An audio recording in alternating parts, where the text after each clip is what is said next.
Hey, Scott. Hey, Steve. Hey, you know what? We are so happy today to kick off this episode with our sponsor, Nashville Brew Pass. Woohoo! Do you see my background? I You can see see your it. background. It says Nashville Brew Pass. That's very creative of you, sir. Steve, Nashville Brew Pass has got new perks. New perk alert. A new perk alert. New Bam! From perks Nashville alert. Brew Pass. What do we Bam! got this week? All right. We've got Bar Jackalope. We've Yes, talked about them before. Buy one, get one free on your first Nashville Brew Pass visit. that's a deal. Get your stamp. When you're there, maybe go get you a Lovebird. Or they've got a new Jackalope Light Lager, which I've had recently. So I that's just a good had one. that recently, too. Did The you? light Yes. lager from Jackalope is very good. Yeah, When it's 105 degrees outside, that actually is a very nice beer. very nice. There's another one too, East Nashville Beer Works, the one on Trinity Lane in East Nashville. Free 5-ounce taster on your first visit when you get your stamp. Awesome. Just got to bring your passport in. You got to do it. Got to do it. Crazy Gnome, free 5-ounce taster when you buy a drink or some merch. I mean, dude, the savings already is incredible. The savings is incredible. At Nashville Brew Pass, you discover the best craft brews in Music City. It says it on the back. Oh, you go in, you get your stamp. It also has the cideries here in Nashville as well, and a few other places, right? Absolutely. There's some distilleries on here we've mentioned before. Yep, some distilleries Rice as well. Vice is in Rice here. Vice. Yep. Still waiting to get over to there. That's going to be epic. So a lot of good places in here. All right. Well, the only way to do this, though, to get your Nashville Brew Pass, is to go on their website at nashvillebrewpass.com or go on their Instagram page. Yes. And if you use the code Brewery Underground Podcast, you get $5 off. That's awesome. And it's free shipping. And Steve, these places we mentioned, you and I go anyway. We go. Yeah, that's we go to right. these places anyway. So we're going, now we're just getting additional savings we weren't getting before. We are, and we will do it again with Nashville Brew Pass. Bam! Bam! Hey, Steve, something else we haven't talked about yet. Nashville Brew Pass is having another beer event. Are they? Beer Flight Night at Bar Jackalope, September 10th from 5 to 8 p.m. It's going to be a great event. Second time they've had it there. As always, if you have a Nashville Brew Pass, you don't RSVP, you just show up. Just show up with your Nashville Brew Pass book. That's right. If you don't have one, get one, or just RSVP on their website or the link, the social media link, and you're in. That's you actually it. don't even have to have the Brew Pass to get in for the flight. The fine folks at Nashville Brew Pass, they make it very easy and very simple for you. So, Steve, check out some of the places around town, like Rice Vice, you get 20% off. Multiple places with buy one, get one frees. Half off pints around town. All sorts of things. Just go check out all the places in the Nashville Brew Pass. Lots of deals with Nashville Brew Pass. We love them. Thank you for being our sponsor. Stand by for the Brewery Underground podcast.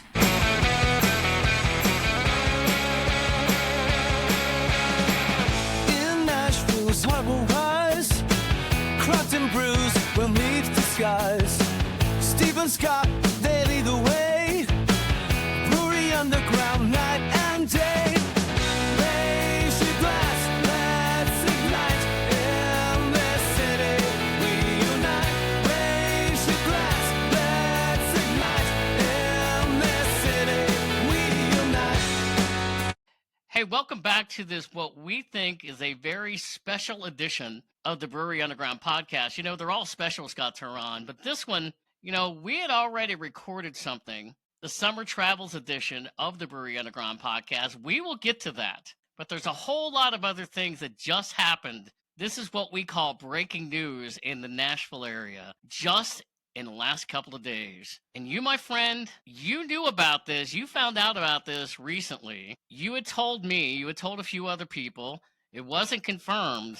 Now it is. It's confirmed. Do you want me to take the lead on this? Yes, sir. I'm setting you up. Take the lead on this. For those that have been living under a rock for the past 24 hours, and in this area, it's big news, and I don't know if it is regionally or nationally. However, we know a lot of people love these breweries. Zool, out of Knoxville, Tennessee, will be taking over Southern Grist. 2 major breweries. Taking over, which I'm assuming is purchasing. Their words were taking over both locations in Nashville by the end of this year. Yeah, and I think to say that this is a big deal in the beer market, in the beer community in Nashville, in the brewery community of Nashville, I mean, it's almost an understatement.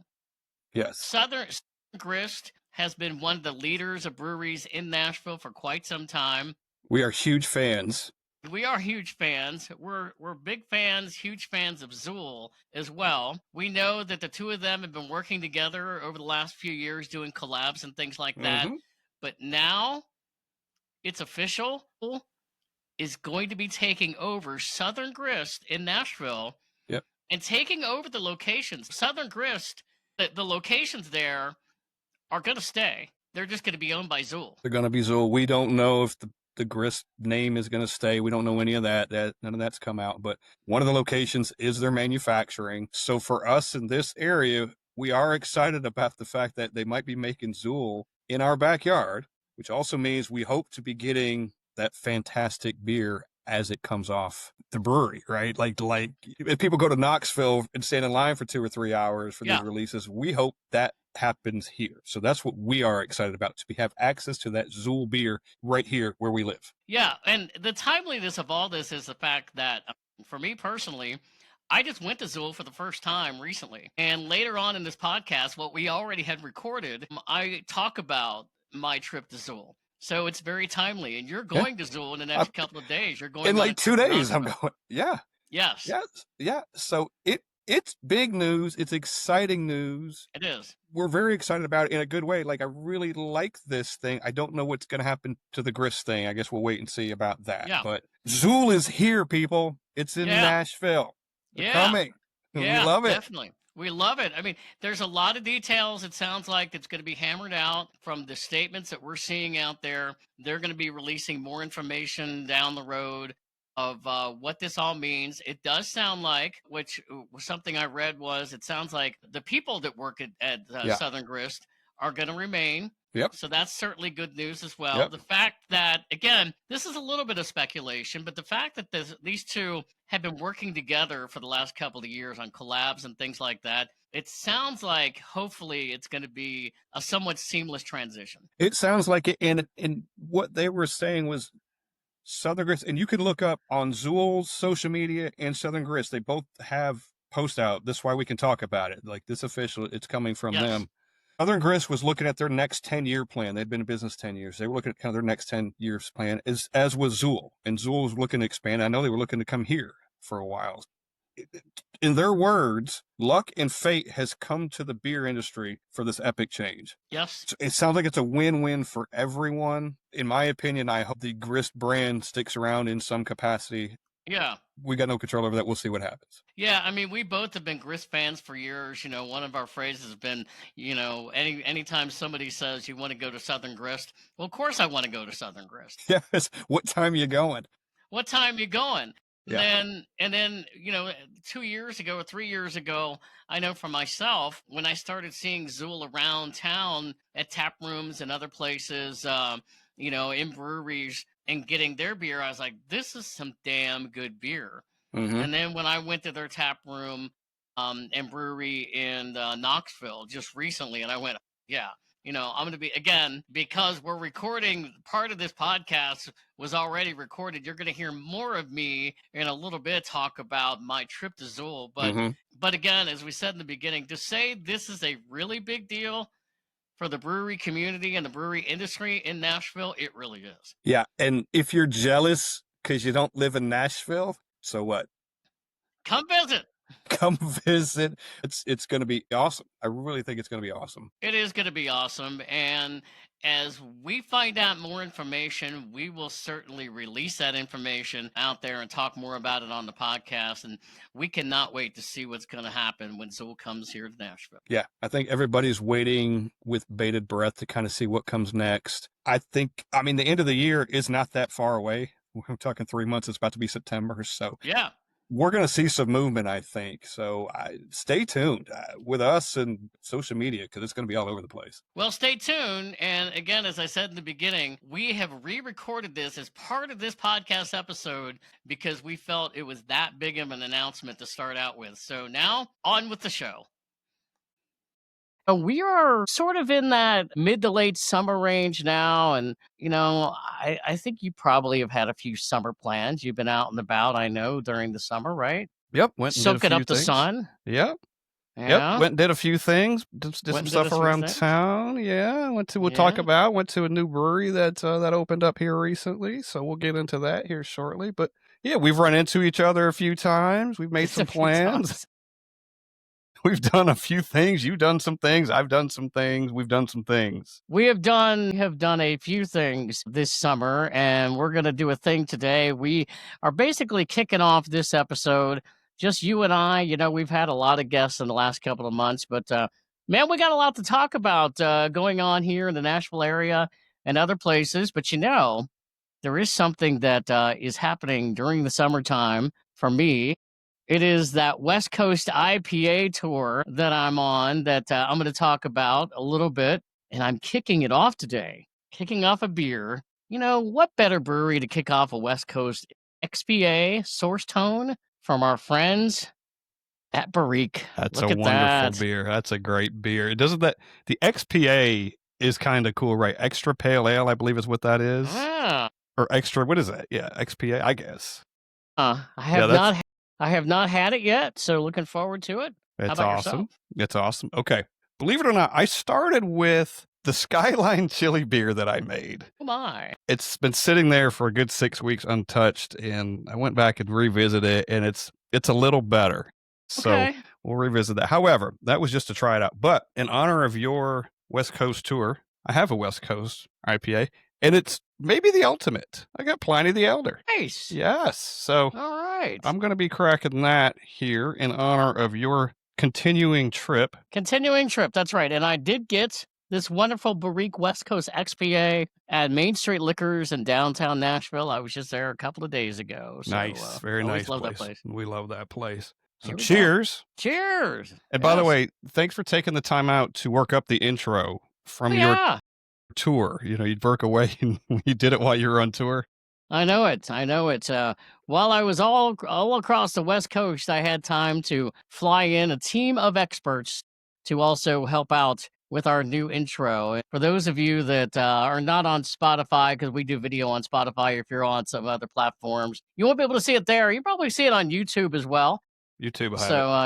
So we're just trying to mix it up and do some creative things here on occasion at the Brewery Underground podcast. Yeah, we had some intro music, and we're like, what better way to make the opening better? And we'll add some video and some pictures and some stuff that we've done, and it's really cool. It's actually a nice, really, really nice touch. Yeah, well, thank you, sir. It's a lot of fun doing all those kind of creative things every once in a while, and we have enough content out there now. We have enough videos. We have enough pictures with people that, why not share it with the world? I know we got, and then you and I were talking throughout the process. You were like, we're both like, hey, have you got this picture for that thing and that thing for this? And have you got this? Where's that? Because we did that. And it was cool. And you got a whole bunch of good shit in there. Yeah. And it could be a work in progress. I'm sure at times we'll change it up and, we'll do some other stuff. Yeah. I think the way that platform is, and you did it on Riverside. Yep. It's easy to customize if you want to pull some in, pull some out, and just replace in there. And you could kind of customize it for a particular podcast if you wanted to, or just change some stuff up. So I think Riverside lends itself to being, we'll call it easily customizable. Love it. Well, we'll be talking more about that in the distant future as well. And we had just previously talked about some of our summer travels, and something I'm going to talk about in a little bit was a recent summer travel that I made to Bristol, Tennessee for the Speedway Motor Classic. Actually, it was the baseball classic between the Cincinnati Reds and the Atlanta Braves. That's coming up. That's one heck of a story. Yeah. Your stories always seem to have some kind of twist. Remember the Michigan story coming back from Michigan? Yeah. Well, yeah, I think everybody has those airport stories, though. Definitely. I think we've all been there. So, yeah. Well, We want to talk about some breweries here in Nashville because there's been a lot going on this summer. But first, I want to talk about a brewery that you have been to, and it was really almost the lone brewery in Nashville that had eluded me in the Nashville area. There's some other outliers, but in the Nashville area, I had not been to Broadcast Brewing. Mm-hmm. And I know you had been. I think they opened, what, about 2 years ago? Is that right? I think about that, yeah. I think they had a 2-year anniversary, if I remember. Mm-hmm. Maybe. So I went to Broadcast Brewing a couple of days ago, and it's funny because Mike, the owner, he's a great guy. We ran into him at Preds Fest over the summer and got the chance to talk to him for a while. And what was really funny was, I'm walking up, and I hear somebody call my name, and it's our buddy Kyle and his wife who were sitting out on the patio. And you reminded me afterwards, after I texted you later in the day, and I'm like, I went to Broadcast Brewing, and I ran into Kyle, and like, were you guys singing the national anthem or anything like that? Right. And I'm like, no, I totally forgot about that. He's your duet partner. He's my duet partner. Yeah, there was an episode about a year or so ago. You had caught us one night for some reason. We were at a friend's house. I think there were a couple of whiskey pours, and if for some reason we started singing the national anthem, which I rarely, if ever, sing, so it must have been a couple of whiskey pours that night. There was, and then we dropped it. We put it at the beginning of the episode that dropped July 4th, and I don't remember what episode that was, but it was the perfect intro to that episode. It was really funny. And luckily, maybe, we weren't doing video back then. So thank God. I have video, but the video does not exist out on social media or on this platform. So nor should it. I think we've all been there. On occasion. Well, there's nothing wrong with the video. There's really nothing. You and Kyle are just standing there singing. So. Just singing, just singing. That's something I do very much. So it was good. Good times. It was good. What was really funny about that when I walked up, and as soon as I walked up and they saw me, Mike, the owner, came out and he sees me and he says, and I said, yeah, I said something like, I'm finally coming. I promised I would come. And he said, well, you've been here before. And Kyle was like, you've been here before. And I started laughing and I said, no, I haven't been here before. And they're like, yeah, you have. And I'm like, well, maybe I had, and I just didn't remember it, but I think I would remember. You definitely remember because it was always on your list of places to go. I think they probably just have seen you around town enough. They just assumed you had been there. Well, the funny thing is, when I was outside and I went in and I got a beer and I went back out and I went in and got another beer. And Mike looked at me when I came in and goes, he goes, you're right about that. He goes, it wasn't here. I actually ran into you at Preds Fest. And I said, that's okay, man. I mean, so many people and so much time. You only have so much time on your hands. So. Yeah, no worries. I'm glad you got over there because we've talked about them before and I've been and you've met Mike and I've met Mike and he's such a nice guy. He's such a nice, warm, welcoming guy. From day one when we went in there when he first opened, and he's remembered us every time we've gone back and seen him out and stuff. So expect to hear him on this podcast one day. We gotta nail him down. Yeah, I know he's fairly new to the brewery world and is trying to grow his business. And I know when I went there, I had a couple of beers. One of them, I feel like there was a conversation that we had a while back that you don't, at least I don't drink too many cream ales. And I'm not so sure how many cream ales you see on a tap menu when you go to breweries. Maybe it's a little unique to some, but you don't always see a lot of cream ales. And I saw one that he had. It was the Waveform Supernova. And I looked at that and I said, you know what? That sounds like a good idea. I am going to get the Waveform Supernova Cream Ale. Basically, it was with, vanilla and cherry notes in it, and I thought it was really good. I really enjoyed it. It's a good job, Mike. And also I had his pale ale called the Echo. So I thought those were two great beers, and those were my starter beers at Broadcast Brewing.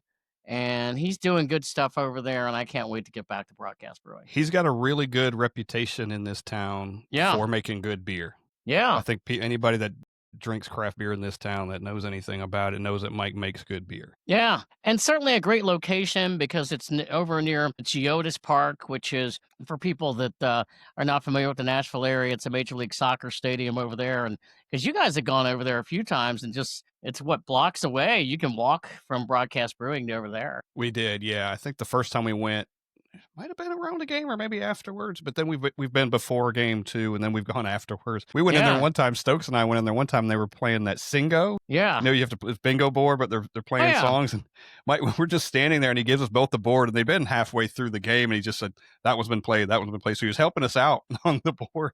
Yeah. But it was a good time. We didn't win, but yeah, that's okay. But he's a nice dude and nice guy, and yeah, he'll be on here. Well, and it's good to see a small brewery that has only been around for about 2 years. It's good to see them doing well, and I'm sure he'll have a lot more success going forward. My friend, I have not been there yet. There is another new brewery that just opened in Nashville. I know you went to the soft opening. I plan to get there soon. We are so excited for the guys. Ladies and gentlemen, it is Stoke Haus. Yes. Talk about them, Scott. Talk about your experience there. I think their official name is Stoke Haus Brewing and Barbecue. Yes. It's awesome. And like you said, I went for the soft opening. It was last Thursday, August 7th. And dude, so they had 4 beers out already. They had an ESB, a dark ale, a New England IPA, and a West Coast IPA too. So you need to get over there and get that one. Yes, sir. I will be. And we know, so the owners are Chad and Mike from TennFold. And if anybody didn't know that, and if you know anything about TennFold, have had TennFold beer, you know how good that beer is. This beer is just as good, if not better. Like it is, it's those guys making it. So it's their stuff. It is phenomenal. Yeah. Like, I don't think I gave anything less than a 4.3 over there for those. Yeah. And the one I loved the most was one called, it was called Reserve, and it was their West Coast IPA at a 4.5. I gave it at 7%. Man, it is stellar beer, as you can imagine. Well, and the cool thing was that, like I said, I'm going to get there. I was actually hoping to get there because a couple days later, I thought, I don't know if they're open yet on a Sunday, but I'll get to go to Main Street Liquors anyways and get some West Coast IPAs. Mm-hmm. And they're right next to Main Street Liquors because they're in the old Crazy Gnome location. So I went down there on a whim thinking, maybe they'll be open on a Sunday. They weren't yet. But, as we're recording this now, and this is going to be released, they're going to be open pretty much for full service hours. And so, I'll be there. But yeah, we're so excited for them. Like I said, they're in the old Crazy Gnome location there, and really talk about their space and how much they've changed it. Yeah. So first of all, I mentioned the barbecue. Yes. They've got a food truck outside, but it's their food truck. It's Stoke Haus food truck. It's not a guest one. It's theirs. So that's basically their kitchen out there. I think Mike handles the food and Chad's handling the beer on the inside. But man, they've got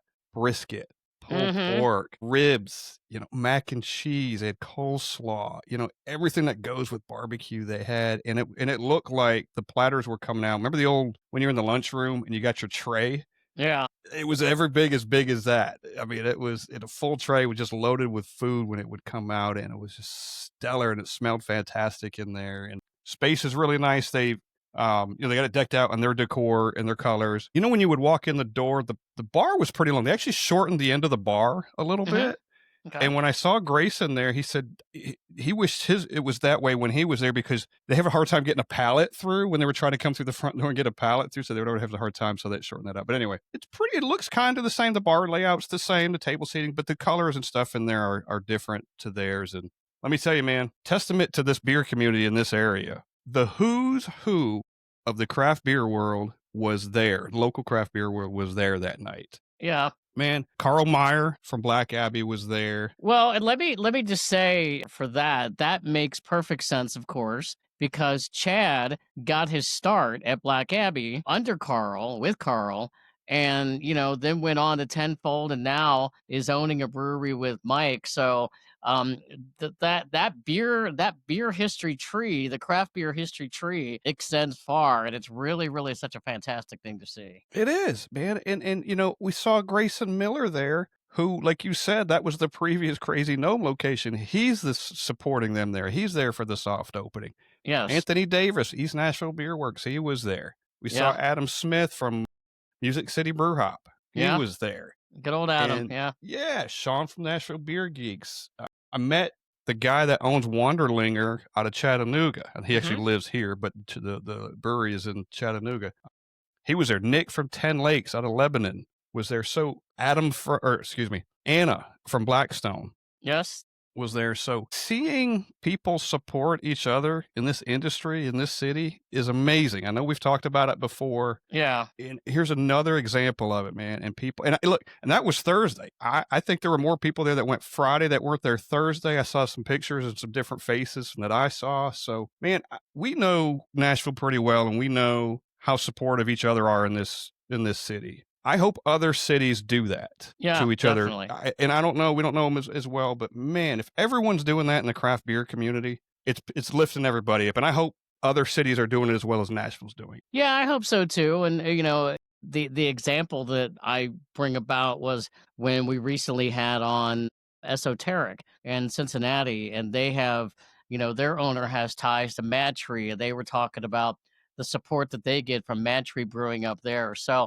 it is really good to see, because the beer community, it is a somewhat small community. It's a tough business. It's not an easy business, but I'll tell you, the thing that really, as you said, stood out for me was the fact that these are two guys that have been at it for quite some time. I know they're going to brew good beer, and the space is great. And I love the fact that, as you said, the food option's different. It's not just sometimes you go to a brewery and it's just like, oh, okay, I'll have your pizza, or maybe some other things, but it's different. And it also represents Nashville, because that's what Nashville is about, the food options. It is. Yeah. And it's a really good, and you know how TennFold would pair their food with the beer? Yeah. Like if you would look at the menu, it would say this pairs well with this beer. So I haven't seen a menu there yet, but they're going to pair their food with their beer. It's part of their game plan, I think. And nobody can do it better than these guys. That's right. They've been doing it. They do it very well, and they're going to be fantastic. They already had to-go cans in the cooler, so you can already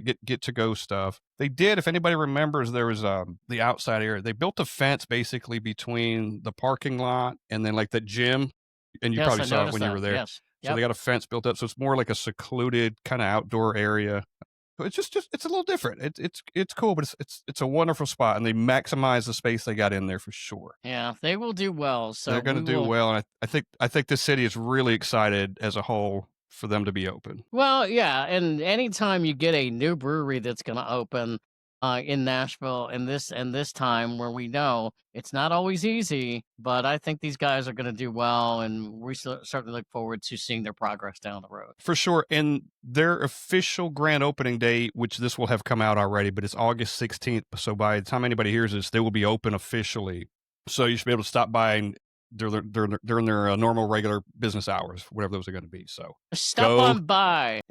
I have to go back anyway, because I didn't get a sticker the first time. I was just so busy mingling with everybody and talking to everybody. I was like, oh, gives me a reason to go back. I know it. I'm going to be there too, so we'll probably have to hit together, and I'll coordinate a time to do that. Well, by the way, one more thing on that. You know, they had the big cooler door when you walk in the front door and had all those stickers on it. Yeah, a good part of those are gone, but guess what? Ours is still there. Yes, there was something that, I don't know, something removed a bunch of them in the middle, but our sticker was still there. So just letting you know that we still exist out there. Awesome. The Brewery Underground podcast. Follow us. And look for a sticker.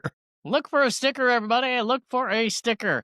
Hey, you had mentioned, because they were at TennFold for a number of years, and they left TennFold. And TennFold just announced just recently that they also have a new brewery. Yeah. We met him briefly at the Preds Beer Fest, if you remember. Yes. In that VIP section, we went back. He was there, and we had met him, and I think we spoke to him for a couple of minutes. And I want to say, I don't know, that's a fact. I think he told me that TennFold is in good hands. I think TennFold is in good hands, and they brew a lot of good beer. And it would be hard to fail with the business model that TennFold has. So we're certainly looking forward also to seeing what else comes down the road for them. Yeah, for sure. That's a place we need to get back to soon too. Well, it's hard to be in all these places at once. We just can't be it all at once. But we were there not long ago for the Nashville Brew Pass event. So, make sure that you follow our good friends at Nashville Brew Pass. Nashville Brew Pass. Yep. That's where we got our first stamp in the book, too, by the way. Yeah. Bam. I think you were presented the book that day, weren't you? Didn't you get your book that day? Yeah. Yes, I was. In fact, hold on.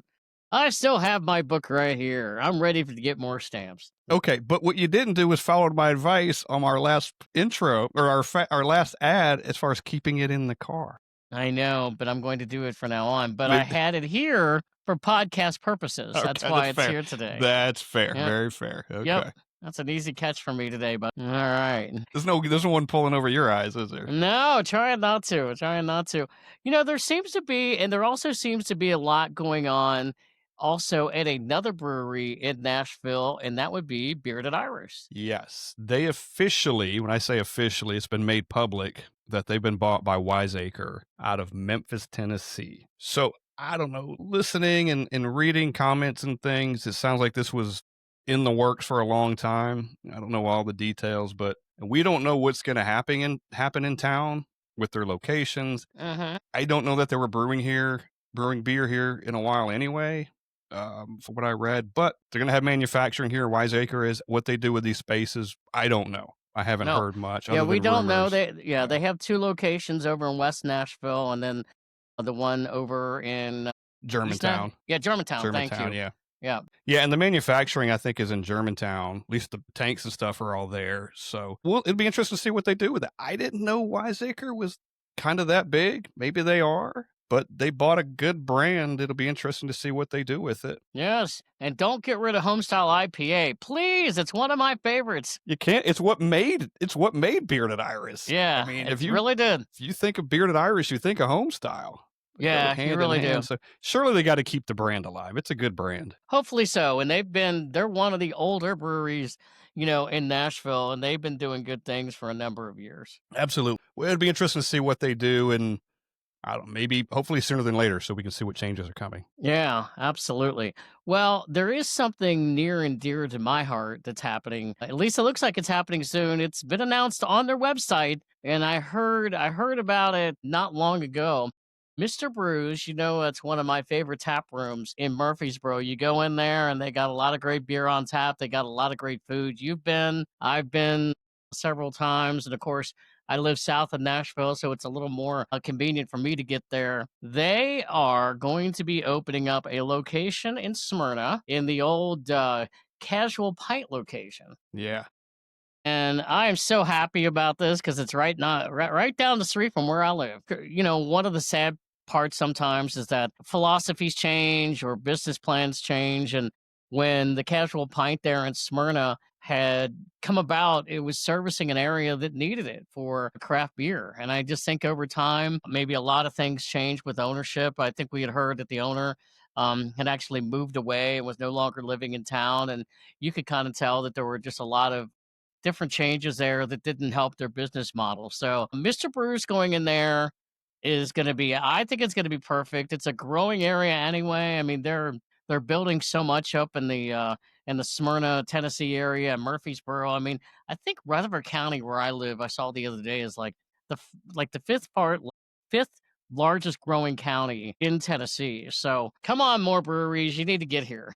Yeah, and you said it, man. Smyrna needs something, and Laverne needs something, and Casual Pint was good for a bit. Mr. Brews is going to be that place. Yeah. And look, I don't know how many taps they're going to have. I remember that Casual Pint had a bunch. I mean, it had to be a couple dozen if they stick with that. So if you get a couple dozen taps in there, and we know how good Mr. Brews is in Murfreesboro with the selection they've got. So if it's half as good, they can clean up in that town. There's nothing else there for craft beer. And it's my understanding, too, I think that they are going to serve food there. So that'll be a good thing. It's so funny. The other day, I saw somebody post that they were at Mr. Brews in Murfreesboro, and they were excited because they had the PB&J Zool on tap there. And I kind of laughed because I think they've had it on tap for about the past year. Every time I go in there, it's usually on tap there. So, they are certainly on the Zool train like so many others are. For sure. It'll be interesting to see what other stuff they get in there and what they keep. But that is a place because they change and have such a selection at Mr. Brews. You could go in every day or every other day and find new stuff. So that's what I'm excited about because maybe we could go as regular as we used to go to Casual Pints. Yes, another reason to come to Rutherford County. I know. Battle the traffic. Yes. Depends on what time you're going. Depends on how good the traffic is or bad. But, I know. That's how I am. I'm that way during the week when it comes to Nashville. The closest brewery to Nashville to me is Tailgate down there in Tanger Outlets. Yeah. Beyond that, it's like, okay, how much traffic do I want to sit on I-24 just to get to a brewery? I could sit at my house and drink some of this beer. That's right. You got enough of it. That's for sure. I have enough of it. Yeah. Another one that we heard about a few months ago, and I don't know too much about this place yet. It is a concept. It's called Smackdab Brewing that's supposed to be opening in Murfreesboro at some point. Now, I don't have details on when they're opening, but from what I understand, from what I've read, there's a couple of owners, Jeff Bellamy, Brett Fagan, and I think his name is Noel Robbins or Noel Robbins. They're going to be opening up a microbrewery and a taproom concept basically right around, I think it's near the Courthouse Square area. That little square, yep, that's what I saw too. In Murfreesboro. And again, Murfreesboro is another area that I think they need more. They do. We've lost a couple, and to see one come back, it's like, okay, let's bring a couple back. Yeah, I'm excited about that one too. I think they're home brewers, or at least a couple of them were home brewers, and then they found a location down there, and they're making it happen. So we're excited about that. Anytime we can open a new brewery, man, let's go check them out, and let's get the more the merrier. Yeah, exactly. It was funny because not long ago I was at Cedar Glade in Murfreesboro. I walked in there and I had a round. In fact, it was so funny. This was before the Speedway Classic, and I was sitting there talking to somebody, and then there was a young couple that was sitting there too. They were going to the Speedway Classic. Didn't run into them because there were thousands of people there that I'll talk about in a few minutes. But always love getting to Cedar Glade in Murfreesboro as well. And I got to get back there, and Middle Ground Brewing, which is another great place. And there's a tailgate location, and of course we can't forget our friends of Deep South Growlers that also have. Of course, we always hit them when we're there. Absolutely. Yeah. You know what? I haven't made a trip up that way in a while. Let's plan on that in the next few weeks and get up there. And I'll go your direction for a change. Yeah, the Southern Loop. Absolutely, which I enjoy. We always have a good time when we do that. So. Hey, so Nashville Brew Pass just had another event recently that I went to. Yes. And I'll talk about it real quick. It was back on August 4th, and their event was at Black Abbey. We had mentioned it on an ad, and I think on a promo or something, and on Instagram. But anyway, I stopped by there for the free flight, and it was awesome. You got 3 beers, and one of them was brand new to me. Like they're giving you really good stuff. And then, so I go to get my Brew Pass stamped, and he goes, well, hang on. Once you order your next one, we'll stamp it because it's buy one, get one free on top of that. So when you get your first stamp, you get a free beer after that. So I love it. Yeah, so I got a free flight. I bought 1 beer and got another free beer of anyone on the board that I wanted. So it was fantastic. Wonderful turnout. The place was busy, and I got there right about when they opened. We saw our buddy Robert Spivey, who we see everywhere. Yes. And they just, when I got done, people were just still coming in. So just a great event, cool spot. I've been to 2 of the 3 so far, and I hope Nashville Brew Pass keeps doing these because they're really cool events. Yeah, bringing people together in the beer community. We love it. Yeah, it's cool. And it's free beer, man. And you don't even, now we want everybody to get the Nashville Brew Pass, but you don't even have to have it for the event. All you do is register ahead of time. That's all you do. And you show up and you get your beer. And if you have one, you get it stamped and you get another one. So anyway. Extremely simple. Yeah. So it was a really cool event to go to. So hopefully they keep coming out with these monthly. So, hey, and one more thing before you get into your story. Yeah. Your baseball story. On Spotify, sometimes we get on there and we like to check our audience, and it's fun to see who's listening from different countries. Yeah. Yeah. So just real quick, what our show right now is 97.9% of our audience is in the U.S. We got 0.4% in Russia, 0.4% in Norway, 0.2% in the UK, and 0.2% in Australia. And I put a little post out the other day taking a screenshot of that and saying something about it.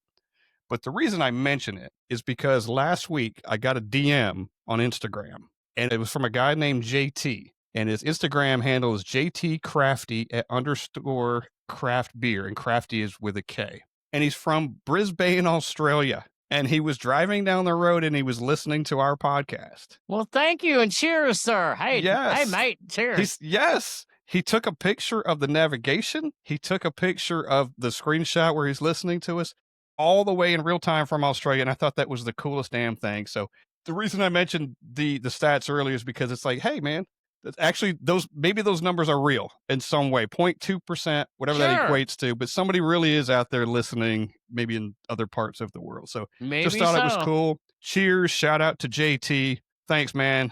We appreciate you. And anybody else who out there is listening. That's right. And if you are listening again from Antarctica, let us know. It's going to pop up one day. I just know it. One of these days. Somebody who's listening from Antarctica. I'm going to fly to Antarctica and listen just so we can get that stat. Yeah. I don't know if it even will register, but my gosh, it'll make it happen. So that's funny. Yeah. Well, I'm going to talk about my trip here in a couple of minutes to East Tennessee. Also, we are basically now in Oktoberfest season. Mm-hmm.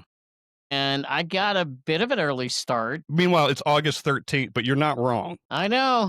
I got a bit of an early start. I've drank a couple of Oktoberfest beers. Drank one on the Hop and Frog podcast. Yeah. Their Oktoberfest, which, by the way, was a fantastic 2-part episode, people. If you're listening to this and you haven't listened to the Hop and Frog podcast in Akron, because we went up there a few months ago and we had a couple of those guys on there. They were absolutely fan-damn-tastic, and they were very passionate about what they do. And it's a championship podcast right there. It really is. I've been editing that this week, and man, I can't get enough of it. I'm excited for people to listen to it. Those guys were awesome. Yes, very, very awesome. So I had an Oktoberfest beer so far from them, and I also had an Oktoberfest beer when I went to Johnson City Brewing that I'll talk about in a second. But you've had some Oktoberfest already, right? Yeah. So the first one I had this year was on July 5th, so 4th of July weekend. I was over at Chris Finn's house, and you say, well, how did you get an Oktoberfest that early? Well, our friend Calvin, he stashes, he'll buy cases of the Sam Adams Oktoberfest at the end of the season so that they'll last him until the next season. Well, he was getting close, so he's got to start drinking these old ones from last year. So the one I drank on July 5th was from last season's batch, if you will. But I was like, all right, so that was the first one I had this year, this season. But then, Deep South Growler had one. I was over there a few weeks ago, and they had one called Lederhosen. Yeah. By Cigar City. So that was probably my first official for this season, Oktoberfest. And it was a Martha, man, and it was really good. And then since then, I've had many Nashville Brewing Company fest beers, and not a lot of assortment. I have not gone out and bought a bunch yet to bring home, but that's coming. I mean, it's here. And then I also want to make mention, because we have talked about it so much on this podcast, about all the PB&J beers that are still out there, the new ones that are coming about. I had a recent one from our friends at Tailgate Brewery. Actually, you were there. I was with there. me. I witnessed it. Yes, the PB&J Uncrusties Sour Schnack, and that one was a sour fruited from Tailgate. That one was pretty good. I had one from Common John.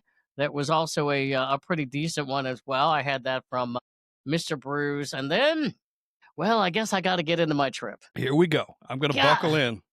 This is me buckling in. Got to get into the trip. So took a recent road trip to East Tennessee. And my first stop, now the whole trip was supposed to be going to the Speedway Classic in Bristol, Tennessee to see the Reds play the Atlanta Braves. But on the way, my first trip, my first time ever, you had been before, I had to stop at the world-famous Zool. You have to. And Zool, of course, it did not disappoint. I got there on a Thursday afternoon. I can tell you it was about 110 degrees outside when I got there.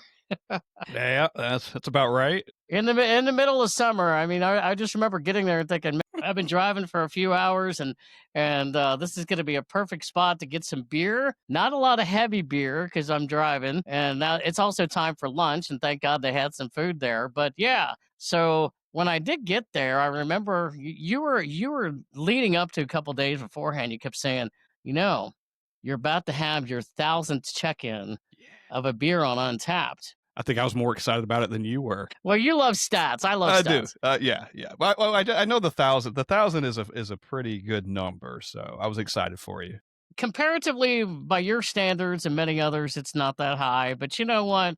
It's a high number, I guess, right? It's a high number, and it's a high number. Yes, yeah, it's a high number, so it should be applauded. Okay, well, thank you for applauding, everybody. But no, I planned it. I said, all right, I got to make it special. So I went there, I got a flight, and I made sure that my 1000th check-in was the PB&J mixtape strawberry from Zool. That's amazing.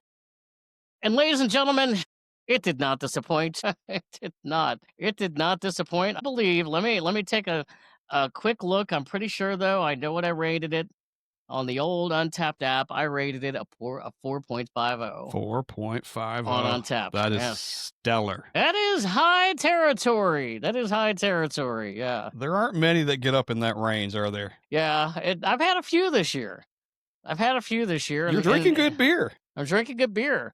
Ironically, a lot of them have been from Zool. Well, we're seeing a little bit more here, right? A little bit dribs and drabs here, and then you getting there obviously helps that too. Yeah, I think so. Yeah, but it was a good time. Got a flight from there, and that was the only mixtape that I got that day because I was like, we've talked about this before, and I can't say if the strawberry would have been one that some of you go, I only would want this on a flight. It's a little bit too sweet. A flight is fine. Maybe I would probably take that one in a 16-ounce pour, 16-ounce can. I think that was pretty good. Well, look, you're running through the flavors, aren't you? You've had peach, right? You've had the regular, which I think is grape. You've had strawberry. You had blueberry. You had blueberry last year. Yeah, you're running through them all. You've had peach, and I haven't even had peach yet.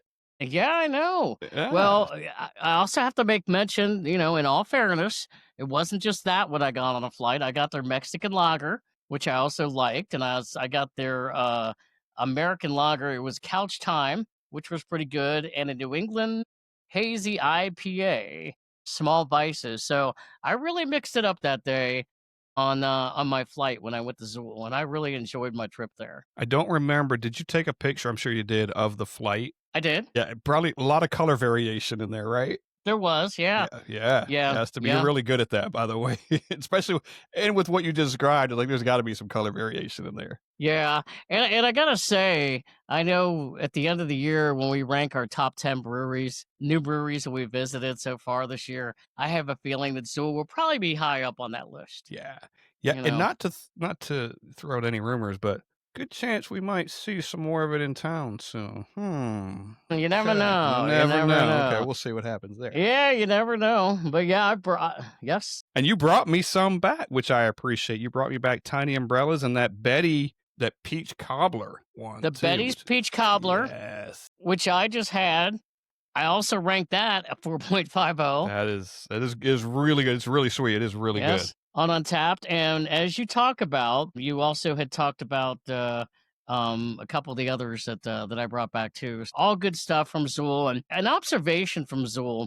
First off, some of the most friendliest people visiting that I've ever been around at a brewery. Now, most people at breweries are all cool and everybody's just cheery to be there and everything else. And I had my shirt on representing, so that caught a little bit of attention. They had to be nice to you. Talk about them if they weren't. Yeah, there were some nice people there. But I think I told you this. An observation that I had is I don't remember going to a brewery before where you saw people that had boxes sitting in front of them of beer ready to go. Like they sell a lot of good beer at Zool. And I saw at least 7 or 8 people that had their boxes loaded up already. And they're ready to take off with them as soon as they're gone. And I'm like, this place really, really does it up great. Yes. Yeah. That is the ideal place for that. You go in, you take everything they have in the cooler, and you take it home with you, wherever home might be. That's right. So I'm guessing a lot of those people aren't from that area. Just like, when we go through there, it's like, I got to get stuff to take home because I don't live here. Yeah, that's true. I mean, there were a couple of people. There was a gentleman 2 guys that were sitting there.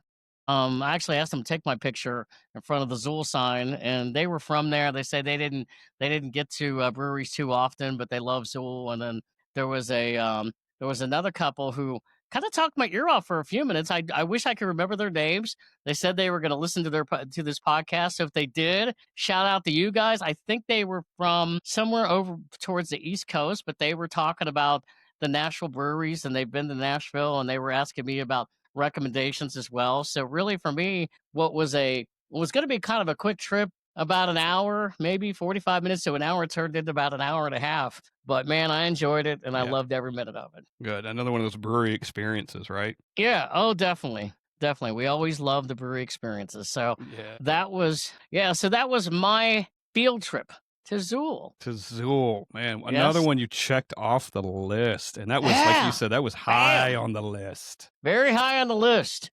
You know, they've got 2 locations in Knoxville, and I've never been to the other one, Hardin Valley. I've not been to that. I always go to that downtown one that you went to. Yeah, yeah. So very glad to have gotten to Zool, and certainly I'm sure I'll be back there soon. But from Zool, I was on to East Tennessee, way over to East Tennessee. Kept going east. Going. Well, there were some plans on this day because I was going to meet up with some friends the next day. You know, we had an Airbnb and we were going to go do some things, but I had to spend the night in Johnson City, Tennessee. And I had only been in that area once in my life. And so I planned it out. I wanted to go to Johnson City Brewing, the home of our good friend, Eric Latham. Eric Latham. Yep. The man who wears 1,000 hats and does 1,000 things. And when he comes back on here again, we're going to talk to him about all those things. We are. We're going to talk to him all about it. But yeah, I didn't get a chance to see Eric. Now, they've got a couple locations in Johnson City. There's the one that I went to in the downtown area. It's my understanding he's not in there as often as maybe as their other location, and he's off doing a lot of other things as well. But it was cool going into their downtown location. It reminded me like of a little Cheers bar.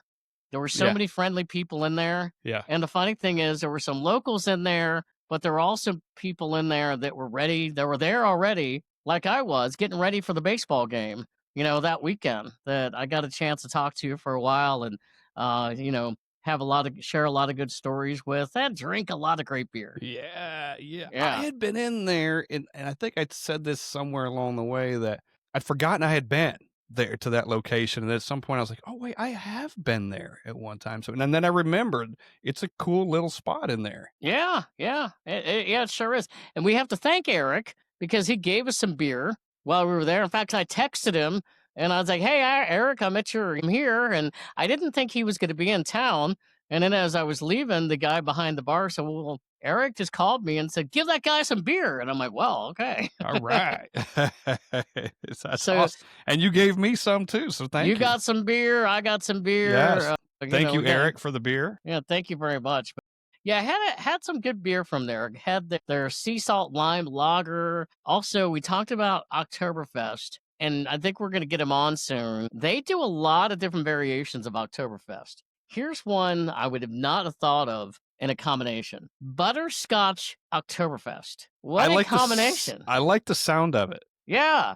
What a combination. It was good. You know, it did not take away from what you would expect in Oktoberfest, what Oktoberfest beer would taste like. And you could taste the butterscotch, but it wasn't like overpowering where it took over the beer. It was just right. Nice. And so, yeah, it was really enjoyable to drink that. See, that would lend itself, if it wasn't 100 degrees outside, to like a nice fall beer too, right? Yeah. I would think. Yeah. It sounds really good. Yeah, and they've got some other variations, I know, and hopefully we'll be talking to them about that, of some other variations of some Oktoberfest beer. So I had a few of those, and then that night I wanted to hit a couple of the other local places because I'm like, I don't know when I'm going to make it back into Johnson City or, you know, that area of Tennessee. So I went to a place called the Tennessee Hills Brewstillery, and I had a Mexican lager there, and it wasn't too bad. I was not misled that night, but I thought they had some food there too. So I was like, I'm on my way. It's time to eat some food. You know how I get sometimes where I'm like, okay, get a little hungry. Got to top it out with a little food. That's right. Nice balance. Yeah, a little balance, but went in there and, you know, broke bread with those folks, had a Mexican lager, and then that was pretty good as well. So, and then I went to a place called Great Oak Brewing, and I had a brew in there and had some food, and it was kind of cool because they had a sign outside that said "Welcome Baseball Fan." So it was like, yes, I'm in the right place. Yes. Can I tell you something funny? I was updating our map yesterday that ties to our website about all the places we've been. Yeah. And I was typing that in for you, and I realized it was already on the list. I had been. I saw that. Yeah. I didn't know that, but now thinking back, it was the same night I had been to Johnson City because it was the only every time I've ever was in Johnson City, and I hit bang bang, and when I saw it, I said, wait, I actually remember this place now. But until you had it on the list, I would have never thought anything about it. Yeah, well, when I was going through the list and I was updating it, and I was going to add a tab for that, I thought, Scott's already been here, so it beat me to it. I didn't realize it until I tried to put it on the map, and it was already there. Yeah. So that was cool. Nice place though, nice place. Yep. So yeah, so that was a quick night there in Johnson City doing that thing, and then the next day, I was gonna meet up with my friends. I had some friends coming up from Atlanta. We had an Airbnb, but there was one other brewery I was gonna try to get to before they came, which was gonna be later in the day. And I was. Did you race on over to it? I raced on over. I just tried to beat you to the punch. I didn't even think about that, but yes. I went in turn 2 or whatever NASCAR reference I'm trying to come up with. I'm not much of a NASCAR guy, but I got out of my lane, and yeah. You're getting there. Yeah, I'm crashing and burning on this one. You're finding it. Here we go. I did a little research about the breweries in the area, and I thought, okay, I may not get back here for a while. I'd only been in Bristol, Tennessee once in my life, and that was 25 years ago. So it's like, what are the odds I'm coming back? Maybe not great. You got to hit a brewery. So Michael Waltrip, we all know in Nashville who Darrell Waltrip is. You know, he's a former NASCAR winner. Michael Waltrip is also a former NASCAR driver and winner of the Daytona 500. That I know. So I got up the one morning on that Friday morning, and I thought, you know what? They open at 11. I know because the baseball game is the next day, but I know Bristol is not the largest area in the world. This place is probably going to get hopping quick. So I was the first one in there at 11:15. Sat down, got my flight, and as I'm sitting in there, it was the funniest thing that happened. I had sent you and the Hill Tappers a picture, and you guys said, "Is that?" Yeah, I said, "Yes, it is." As I was sitting in there, I'm drinking my flight, and 2 Bristol police officers come. And they're sitting behind me at a table, and I'm like, not often do you see police officers sitting at a brewery.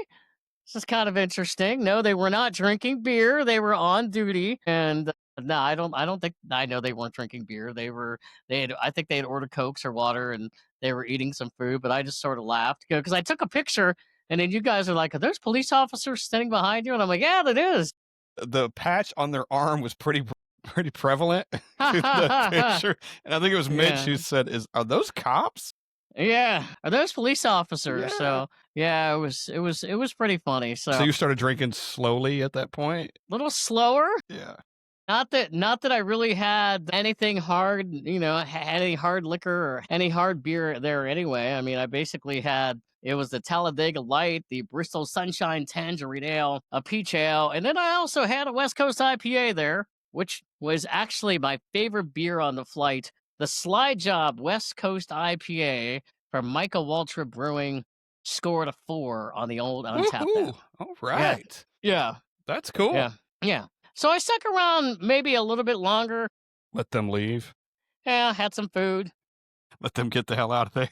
Drank some water, No, I was perfectly fine, but I just thought, okay, I'll stick around another 45 minutes and then chat with some of the locals, and got to talk to a guy that was from Colorado that was talking to me about the Colorado beer scene, which we all know is fantastic. So that was really good. Yeah, that's cool. That's awesome. Yep. Just racking up beer stories everywhere and brewery stories everywhere. It's going on. Well, the funny thing is I ended up back at Johnson City Brewing later that afternoon, and I ran into some Reds fans who were from the west side of town where I'm from. And we're talking about, they were in town for the Reds game. We're talking about some of their favorite breweries in Cincinnati, like, I don't know, Listerman. I think we've been. So that was a lot of fun. Yeah, that was a lot of fun. You were always speaking the language, I'm sure. We were. So yeah, totally. Yeah. So that kind of capped off my brewery experience there. So then you packed a lot in those couple days before the baseball game. And thankfully so, if I may say. Yeah. Yes. I'm not going to tell you a story, but well, you've heard it already, and I'm not gonna bore everybody with every solid detail of this story. But no, but actually, but give details, because there was a lot of stuff on social media. There were a lot of, I won't say rumors, but a lot of stuff floating around. Like, was it good? Was it bad? This and that. So tell us from your experience firsthand all about it. I can confirm some of it. Yeah, okay. Firsthand. Well, so first off, I want to say this. And so the group of friends that I went with, I have a friend of mine. She lives in Atlanta. She and I have known each other like 25 years, back from our Nashville days. And she came up. She's a Braves fan. I'm a Reds fan. We've gone to games together. Her boyfriend came up too. And then another friend of theirs from Frankfort, Kentucky, and he's a Reds fan. So because we knew there were going to be challenges in this area because it is rural, you know this from Nashville, when there's a big event, the hotels jack up the rates. You could not find a hotel anywhere near the area. They were charging, $400 a night for this event, for this Speedway Classic game, which they were expecting like 85,000 people there. So we got an Airbnb in a very rural area of Tennessee, a beautiful area. And I'm not even joking when I say this. It was very beautiful. Not much around there, but it was very beautiful, called Limestone, Tennessee. But it's about a 40-minute drive from Bristol. So it's a bit of a haul. So, yeah, go ahead. I was going to say, probably anything around there is going to be a little bit of a haul, right? Yeah, a little bit of a haul. So we knew that there were going to be some challenges as we were planning all this. And then the day of, we were going to leave fairly early. We weren't sure how long it was actually going to take us to get into Bristol and park and stuff like that. And the fan zone that they had, the fan zone experience was really cool. I mean, it really was. Outside the track, outside the speedway, they had tributes to a lot of the Reds players, active fan zones. You've seen this kind of thing with hockey and other things like that. You've seen that sort of thing. So that was all cool. They had music and they had some food, and thank God we got food there. We got some food. We knew we were going to have to probably stand in line. We didn't get any merchandise because the line for the merchandise tent was probably about 100 people feet deep. There was a long line for merchandise, and we weren't going to stand in line that long for merchandise. So, we hung out outside for a while. It rained a little bit on our heads, got a little soaked before the game. But we went in, and I will tell you that the track was absolutely fantastic, the way they had it laid out. And I'm not a NASCAR guy. I've never been to a NASCAR race in my life. But the way the track was laid out was really cool. The way the ballpark, the field, everything was spectacular. I loved it. In fact, when I went in there, all I really wanted to do was just either sit or stand and just take in everything. I mean, it was just one of those events where you're going, I don't know if I'll ever do this again. So I just want to take it all in. So we went in and we watched batting practice, and our seats were out in the outfield. But the good thing is we were undercover, which was a good thing. And we were sitting there for a while, went downstairs, decided, let's get some food. Let's grab a hot dog. Let's get some beer. And this is when things went a little bit south. These were some of the rumors that were throwing out there. Well, the food options were pretty limited. I mean, I got a hot dog that looked like maybe it had been sat on in a car or something with a bun. And I was like, okay. And really no really great beer options. In fact, I think I told you, I said, I got a Michelob Ultra, which I was too embarrassed to even check in. I'm like, no, I'm not going to check this one in. No, but you should check it in because of the location. Yeah. I think that'll be cool. Yeah. If you want. So the funny thing is, we did have a couple hours to kill. There was a Tim McGraw concert that was supposed to be, that was going to be taking place. And as we were waiting for this, my friends, they had not gotten food at first. So they went back downstairs, and they're down there for a while, and they come back up and they said, they've run out of food. What? How do you run out of food? And my friend was on, social media, X, Twitter, whatever, and he was noticing that a lot of people in the place were talking about that they were running out of food at the place. So, yeah, we can confirm they were running out of food in the place, and the food that they had was not good. I mean, it was not good food options at all, and you would expect a lot better from an event like this. If I can say, the racetrack holds 160,000 people on race day. Yeah. If they got, and I saw numbers up to 91,000. Okay. That's 70,000 people less than a race. What happens? How do they feed and drink for those people and not for, significantly less than that? Yeah. I guess is that it's a different concession company is my guess. Baseball hired a company to do that, and not to get to logistics, but that's my guess anyway. Yeah. So that was really disappointing that happened. And I heard other various things from people, maybe in different parts of the track, that maybe there were food in certain sections. But let's face it, you shouldn't run out of food for an event that's been advertised for like a year. That was advertised as a national event. This thing's going to be on national television. Yes. We're going to have a concert before. We're going to have Tim McGraw come in. I mean, they had a helicopter flying around filming the whole thing or watching it, and drones. I mean, it was all done up, like big time, and going, okay. So the funny thing is, and we were a little bit further away. We were in the outfield. So when Tim McGraw came out on stage and he's playing, we couldn't really hear him. Now, where is he in relation to the field? Is he on the field? Yeah, he's on the field. So he's on okay. There was, so you've got, you had the stands, like if you're at a ballpark, and you've got the stands behind like home plate and all that. And then he was up towards the right of home plate. So toward the third baseline as he was. Yeah. So where that stage was, it was a little up. But the funny thing is, we could hear the public address announcer, but you could not really hear the concert. And I said this to you, and I've said this to a few other people. It was like if you're walking down the street and you hear a concert going on or music being played at a park, and you can go, oh, that's Journey. That band is playing Journey. You can just make it out enough. Just sort of make it out, but I'm like, we're here. We're inside. I'm looking at the guy.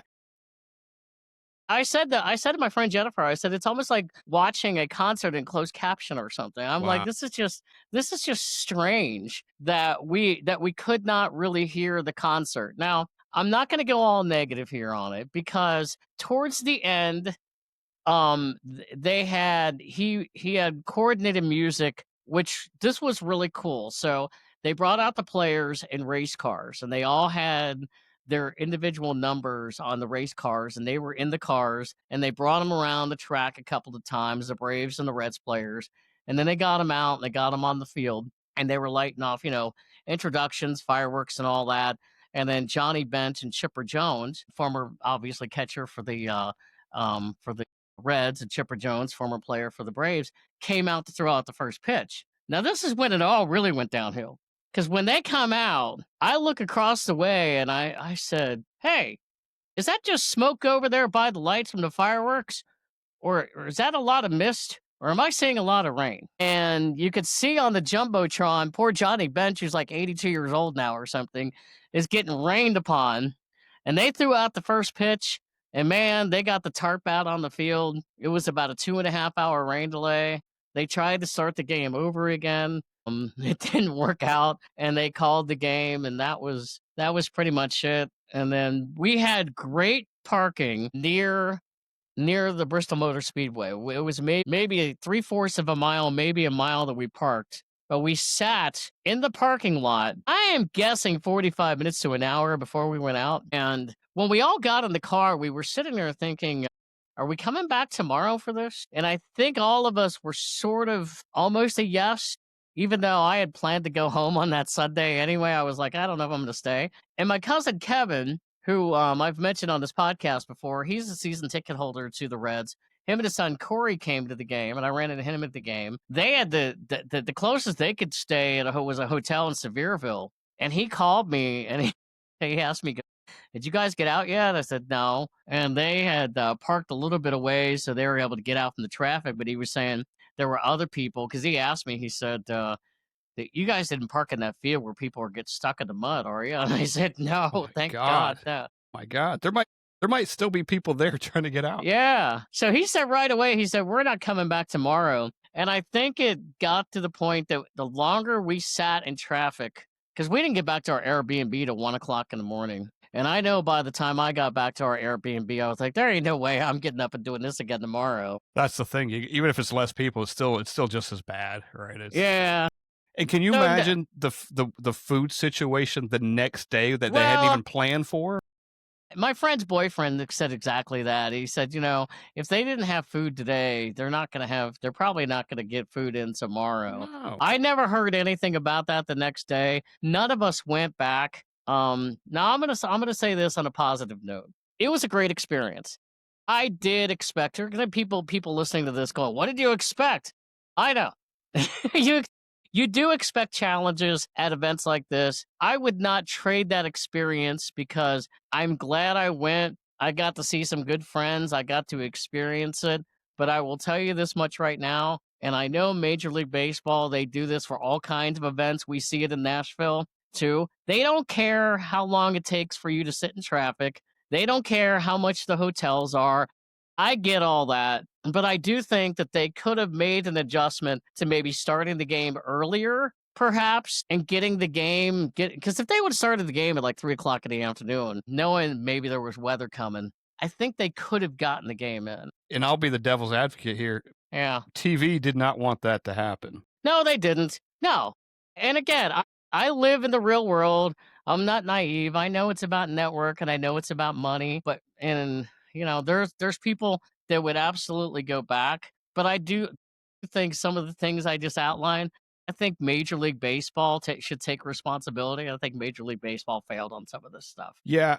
From the outside looking in and watching on TV and the stuff that came afterwards, everybody was painting a perfect picture. Yeah. From a high level. You know what Sure. I mean? Oh, baseball had such a great event and all the other stuff. But when you talk about the stuff when it gets down to you and I, to this level, say, hey man, it's not the logistical stuff sucked. Yeah.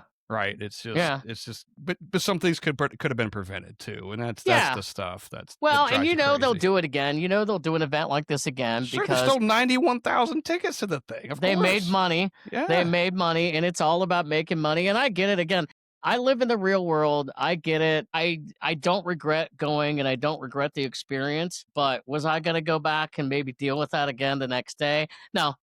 Right. It's like, no. Yeah, like, your time is worth something too after all that. Like, hey, you were there, right? You didn't get to see the whole game, but you were there. You got to see some baseball.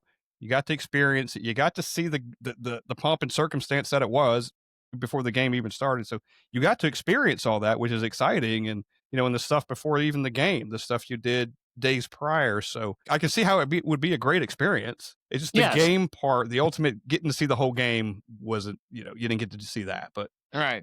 But otherwise, I concur. Look, I've been to not the same thing, but I've been to 2 outdoor hockey games, and logistically, not the greatest things. Yeah, they're terrible. So, but you go for the experience. Yeah, we were kind of joking the whole time because I had heard that I think that they'd probably look. It's nothing against Bristol, Tennessee. It's just a smaller area. We had heard rumors, and I don't know if it's true or not, that they had probably rented out a hotel beforehand for the players.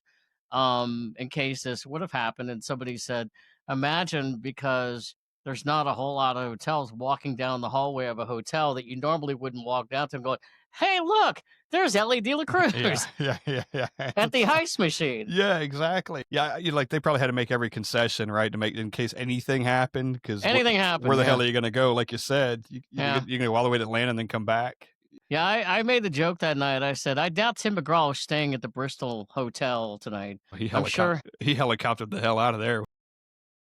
I'm sure he had his limo back to the Tri-Cities airport and had that jet waiting for him back to Nashville. Probably landed in his backyard. So yeah. But no, honestly, no regrets. It was a good time with friends. I had a blast. The trip was very entertaining. The baseball experience under those circumstances, I wouldn't do it again. Yeah. You said it. They'll have it again somewhere. And I won't say racetrack is the worst place. Maybe depend. Who knows? Look, that was the very first Major League Baseball game ever in the state of Tennessee. So wow, I didn't even think about that. Yes, ever. Oh, okay. So that's a claim to fame for Tennessee. We're Sure. trying to get a team in Nashville. All right, that doesn't hurt. All right, that looks good for Tennessee. Hey, we want baseball here. So right. I would like to see them do it again. I hope they're better prepared next time. Does the location matter? Sure. But location is also the draw. Imagine that. I mean, remember the football game between Virginia Tech and University at that same exact track several years ago. Yep. It's a draw. Yeah. And see, the other bad thing was, and I heard this is that, and I don't know how. Again, you hear so many things. You don't know what's fact. You don't know what's what. But I heard during races, you can bring food in. For this event, you weren't allowed. Yeah. It's different management, if you will, because Major League Baseball took control of the event versus Bristol Racetrack or whoever, you know what I mean? Like, or NASCAR or whatever. So they were totally unprepared. Like, baseball should have been worked hand in hand with the other group that, does it all the time. Yeah. So I'm going to look at the camera right now and say, Rob Manfred, Major League Baseball Commissioner, you owe me a hot dog, buddy. And a good beer. I'm sure it's coming. And maybe a couple of tickets to a game or something, right? Yeah. What the heck is going on here? What is going on here? Who are these people? No. Well, I hate that you couldn't see the rest of the game. I'm glad you got to experience it. I hope they do it again. But it's just, I hope it's cool and hope it's just better next time. I would like to go. When I saw Bristol there, I was like, oof, I know there's one way in and one way out of that place. I don't know if I ever want. Well, if it happens again, you go. And you report back and you let me know if your experience was better, because I'm not going again. Sacrifice the next one. There you go. But the great thing about the trip, I got a lot of great beer, except the Michelob Ultra, and that was a fantastic thing. I still think you should check that in because of the location. I think it'll be a cool thing. Nobody will make it. Shit, you can backdate it if you want to on the app. I'll get right on it. Look, you got beer, you got new experiences, and you got a great story. Hell, we got a whole podcast out of it. I know it. I know it. More content, and I took a lot of great pictures. Yes, and they're actually really good posts and really good pictures, especially of the pregame stuff. Like, I stopped posting posting after a while. When the rain delay happened, I just said, the heck with this. I don't have anything good to say, so, It's raining. Still raining. Yeah. Still raining, everybody. I got nothing here. Just waiting around. It was so funny on TV when they actually started the game. And I'll tell you what, I feel sorry for the announcers. It's their job. I get it. But they had to fill so much time.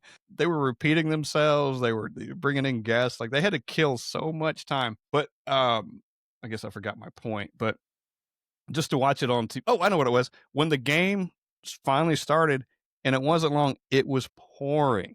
And they're out there playing. I'm like, it's just like, how soon before? I guess they try to get an inning in. I think ultimately is what they try to do, is get one inning in or something, because it was inevitable. They were gonna stop it again. Yeah, and I'll bet those announcers didn't have any trouble getting good food. No, hell, they were talking about the snacks that they had. They were running through all the snacks. I didn't get any snacks. Yes, there was no snacks. There's no snack basket for you. I don't have any snacks. They could just call down and get whatever they wanted. Not for you. No. Yeah. We didn't have any snacks. Couldn't get any of that. So on some of the stuff we saw were like, if you got a hot dog, there were no buns. Or if you got nachos, there was no cheese. Like that stuff went out first. I don't know how the buns don't match the hot dogs, but whatever. And then there's no cheese for the nachos. Yeah. That was the first. Yeah. Yeah, I think I told you when I went up to him and I asked him, like, what are their beer options? And it was like, Budweiser, Michelob Ultra, Modelo, and it was something else. And I just said, just give me a Michelob Ultra, for God's sakes. And then you were like, God, well, at least we can watch a baseball game. Yeah, I'm watching all this, and I don't even care. God, the beer sucks, but at least we got baseball. Well, and not so much. And it was multitasking because I'm going, I can drink a beer and I can hydrate at the same time. Yeah. So I need some water. For $14 or whatever the hell it was, or was it more? Yeah, amazingly, it did not cost that much. That's probably why. We thought it was going to be more expensive. No, I think it was probably $12 or something. Okay. All right, that's fair. Yeah. I mean, I'd say it's fair. It's crap beers. Yeah.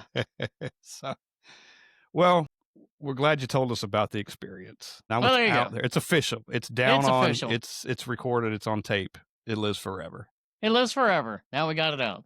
Hey, Scott. So on this podcast episode, we had already recorded this one, but 2 days later, after we had this episode recorded, we realized we're going to have to jump in again and re-record something else because we had some really, really big breaking and shocking news in the beer community. So it was a Friday night. It was a couple of weeks ago. And I'm sitting there and I'm checking my phone and I look and I read what I thought I read. And then I had to read it again. And it was Listerman Brewing in Cincinnati was going to be closing the next day after 20 years of existence. And I got to tell you, man, I texted you, I texted a group of us right away about it. I couldn't believe it. And I think the shockwaves and the beer community is still out there. Yeah, it's mind-blowing. It was very abrupt, as you said. To go 20 years is a feat in itself, and to close after that is really a shame. You and I have a lot of memories there with a lot of different people. We do. And, I was thinking about this. I love our top 10 lists on the Brewery Underground podcast. And we put them out sometimes every year of like, here's our top 10 favorite breweries or new breweries. And I think if we ever came up with what's our top 10 favorite breweries of all time, I don't know if Listerman would make the top 10, but they certainly would be in the conversation of that. That's how I think from my standpoint, and I think from your standpoint too, how important Listerman Brewing in Cincinnati was to us as beer drinkers. Absolutely. I remember going there for the first time and admiring all the barrel-aged stuff. Yes. Remember, like the wall was just full of it, and then they would have bottle releases, and I think we bought some bottles there one time from some, barrel-aged things that they had. And that's kind of how I got to know them. And then, you go back and everything was 10 or 12 or 14%, and you're like, this is awesome. Yes. It was. Yeah, and the thing is that we want to say is we're looking at beer drinkers and consumers as their overall body of work, because we know there were changes that happened, at Listerman over the years. We know about 2 years ago, they got bought out. I mean, Dan Listerman had retired and sold out to another couple. And we don't know the reasons as to why Listerman abruptly closed. And we know, I heard this too over a couple of years ago, that I think because there were so many changes that had happened at Listerman, there were some other brewers that left, and maybe there were some different things going on there as well. But I got to tell you, from my standpoint, whether there were changes or whether there anything that was going on, from my perspective, from the first time I went there about 10 years ago to the last time that we went there back in mid-May, I always enjoyed the space. I always enjoyed the place. And each time I went, I always enjoyed the beer. Steve, every time we went, and when we went with different groups of people were always buying beer to take with them when they left. We'd sit there for an hour or two, however long we were there, drink all the beers, and then it was always to-go stuff because they always had such good stuff. And that happened every single time we were with different people and ourselves. Yeah, definitely. And I even thought over the last 10 years, how many different people I was there with you. I was there, a couple times with you and Matt, and then Crafty Good Beer and Pedalbound Brews from Cleveland. We were there with them last year. And then this past May, we were there with our friends, the Hill Tappers, our Cincinnati correspondent, Liz. She showed up as well. And in fact, Liz and I had gone there back in March because we were going to do a St. Patrick's Day episode. And the funny thing was, I went there seeing on their website that they had some St. Patrick's Day beers. It was like the Mint Shamrock Shake, which still, I remember, when we go through our top 10 beers of all time, of 2025 at the end of this year, that may still rank up there.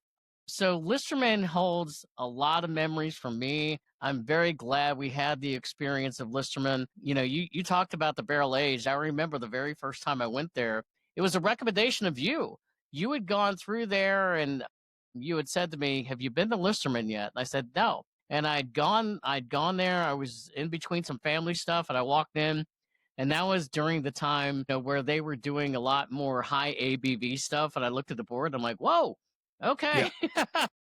As a matter of fact, Stokes had gotten there before me, and I was coming back from somewhere, and I got enough time to stop for one. It was the only place I could stop at coming through Cincinnati, and I stopped there. And then as a matter of fact, I remember what I got there, or at least I remember what I brought back, and it was the lemon pound cake. Remember? Oh, my very first check-in was a lemon pound cake. I had it the last time I was there.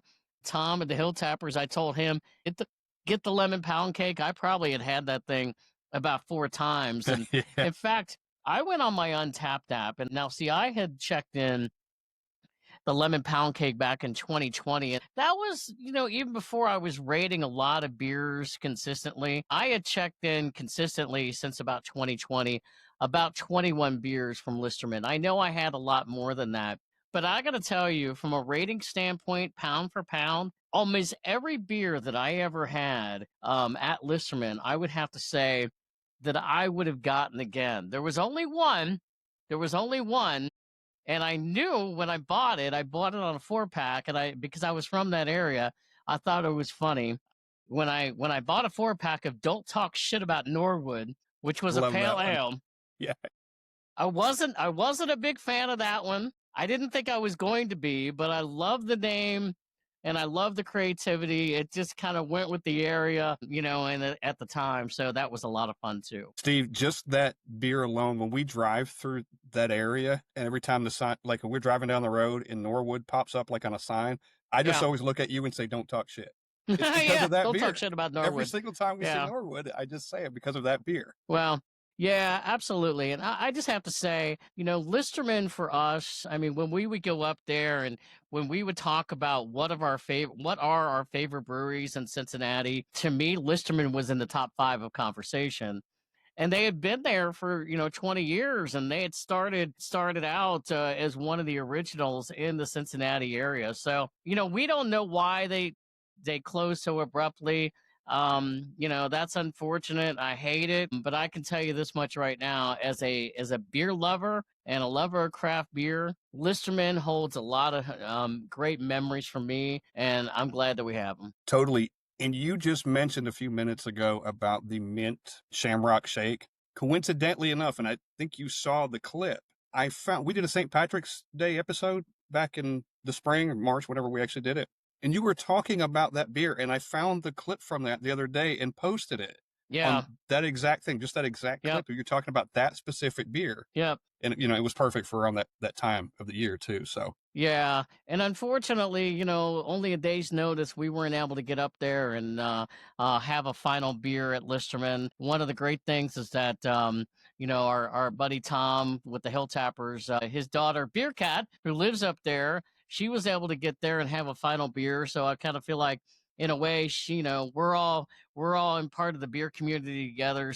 I think she helped represent us a little bit when it comes to Listerman Brewing and totally them going away. So yeah, someone that we knew was able to get there that final day and clean up some beer. I think she got a nice glass too, if I remember. Yeah, I think so. I think so. So yeah, we hate any breweries go away, and this one kind of is a little special to us. It is, for all those reasons you mentioned. Yeah, well, we felt it was important that even though we had already recorded an episode, we wanted to extend this one to talk a little bit more about a brewery that meant near and dear to us. So, you know what? That's how we're going to end the podcast episode today.